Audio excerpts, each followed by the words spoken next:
It's normal, but thank you again. Ohio is one of the country's leading producers of livestock, which represents about half of all Ohio agricultural production. Ohio farmers and ranchers raise more than 2.95 million hogs each year, 296,000 cows, and there are about 2,200 dairy farms in Ohio. Means to safeguard the nation's food supply against threats from foreign animal disease, fostering foreign markets for United States agricultural products, voluntary incentive-based conservation tools, and risk management are among the key Farm Bill priorities I'm hearing from our Ohio livestock producers. Among these, I wanted to call attention to the fact that if a foreign animal disease outbreak were to occur, it could immediately impact the agricultural sector, stifle needed food supplies, and curtail critical U.S. exports. As such, Farm Bill disease prevention programs are vital. Finally, as we work to meet tomorrow's livestock challenges, I would like to mention the work of Ohio State University's Agricultural Technical Institute, training facility which provides literally hands-on training in beef, cattle, dairy, and swine production, as well as the state-of-art skills to educate livestock leaders of the future. And I had a lot of questions regarding animal disease. I am not going to ask them now because our colleagues did such a great job in their tact, and you gave us great answers on those. But to Mr. Wilkinson, Ohio ranks 12th in the nation in number of cattle operations, supporting more than 12,300 jobs in Ohio. As you mentioned in your testimony, the Farm Bill authorizes several important USDA programs ranging from animal health to conservation, risk management, and trade promotion.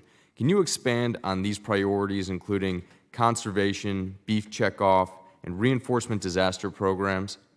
Yeah, and I would start first with the beef checkoff. The beef checkoff is a classic example of something that works. It was voted in by producers. It gives you almost a 12-to-1 rate of return for every dollar invested, and that doesn't happen very often. You actually put something in place where you can generate a 12-to-1 rate of return, and out of that comes some of the things that you're talking about. The research, the education programs that come out of there, the trade promotion issues.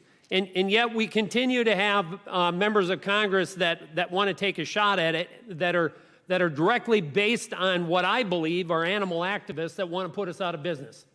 And to put in something that would defund a program that has been so successful is just ridiculous to me.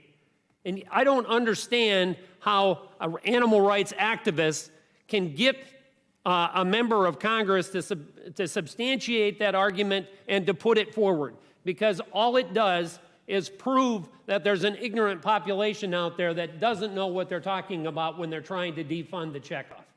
Yeah, well, and regarding the other ones, but what some of our colleagues do is they tie emotion into messaging, and that is how they fall into that, because when you get into being emotional, you lose logic and reason, and you're more reactionary, and it's hard to disassociate a business decision as to how you feel personally. And that's a lot of what I see here when you talk about activism, right? And we see a lot of that with our colleagues here, and it's cutting through that, and it's really representing the American people at its core. And that's why I'm glad and proud to be here today, and every time we have one of these hearings, and even for the full committee, so the American people can see what it is that our farmers are going through, and the struggle throughout our country, and the regulatory policies that have been put in place by this administration, and how they are inhibiting growth through farming.